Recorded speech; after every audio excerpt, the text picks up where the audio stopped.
حدثنا عبد الله بن مسلمة عن مالك عن أبي الزناد عن الأعرج عن أبي هريرة أن رسول الله صلى الله عليه وسلم ذكر يوم الجمعة فقال: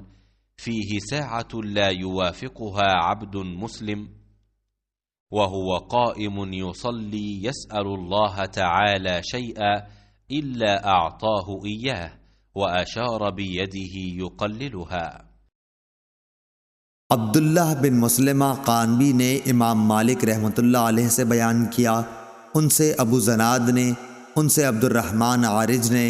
उनसे अबू हुरैरा रज़ियल्लाहु अन्हु ने कि रसूल अल्लाह सल्लल्लाहु अलैहि वसल्लम ने जुमे के ज़िक्र में एक दफ़ा फरमाया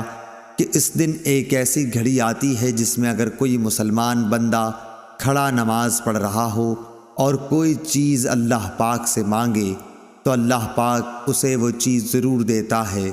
हाथ के इशारे से आपने बतलाया कि वो साअत बहुत थोड़ी सी है। सही बुखारी हदीस नंबर 935।